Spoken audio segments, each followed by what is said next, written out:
Hi friends, welcome to the AS tutorial. In this video, we'll see about Galeazzi fracture. Okay, Galeazzi fracture is correlated with Monteggia fracture. Okay, we can say that Galeazzi fracture is opposite to Monteggia fracture. To know about Monteggia fracture, click the description below. If you have not subscribed to my channel yet, don't forget to subscribe it.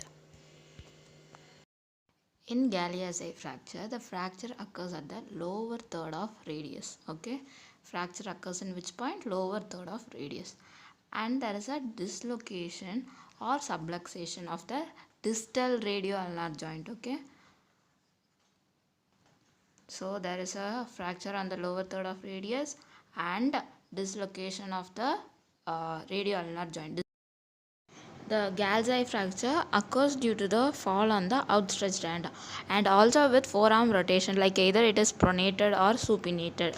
So the mechanism is the fall on the outstretched hand, and also it is very rare in children, okay, and it is common in adults.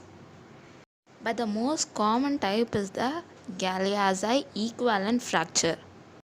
In this Galeazzi equivalent fracture, the distal radius is fractured. Okay, so it is common in all the Galeazzi fracture, but here the ulnar is also fractured. The distal ulnar fascial gets fractured. Do you understand? So there is a fracture in the distal radius and also a fracture in the distal ulnar fascial. So this is about the Galeazzi equivalent fracture. If we come to the Galeazzi fracture, in this we know that the lower third of radius is fractured and the angulation of the fracture is directed medially and anteriorly. What? The fracture of the radius is angulated medially and anteriorly. The Galeazzi fracture is classified into two, the volar and the dorsal Galeazzi fracture. Need to know the volar and the dorsal aspect of the hand to understand better. So this is the volar aspect and this is the dorsal aspect of a hand. So the volar glacial fracture is resulted from supination, which causes the distal radial fracture on the volar aspect. Okay, you know what is the volar aspect of the hand, and the ulna is also displaced anteriorly on the volar aspect. Okay. Then the dorsal glacial fracture occurs due to pronation. It causes the fracture on the dorsal aspect and also the distal ulna is displaced dorsally. Now we have seen that glacial fracture is a fracture of the lower third of radius with the radioulnar joint dislocation or subluxation. Results due to the fall on the outstretched hand. It is rare in children and common in adults. Okay. Of the lower third of radius is angulated medially and anteriorly. Most common is the Galeazzi equivalent fracture. There is a distal radius fracture and also the distal ulnar fascial fracture. Then we have the volar glacial fracture and dorsal fracture. Volar by supination, the ulna is displaced volarly and the dorsal is resulted from the pronation and the ulna is displaced dorsally. Remember this easily by knowing the displacement of ulna itself.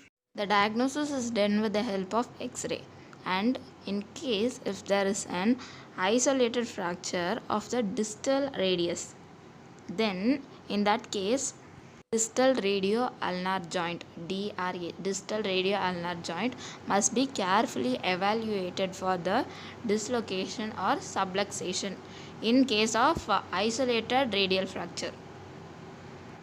The treatment for the Galeazzi fracture is the complete reduction. Okay, it is necessary for the restoration of the functions like the rotation of arm. What is reduction? Procedure to repair a fracture or the dislocation and to bring them into a correct ailment. Okay, so this is reduction. So the reduction is done to restore the function like the rotation of the arm. Then there is a difficulty in achieving and maintaining the perfect reduction by conservative methods, and it is somewhat easier in children than in adults. Most of the adults would require a open reduction, internal fixation of the radius with the plates. Okay. Complications of the Galeazzi fracture, that is the malunion occurs because of the displacement of the fragments. The fragments get displaced and it may result in malunion. Okay, and deformities, it also results in deformity and the limitation of movements like supination and pronation. So this is it friends about Galeazzi fracture. I hope you all would have understood it. Thank you for watching this video, and if you have any doubts or you need any topics to be taught, you can comment below. And if you like the video, don't forget to hit the like button.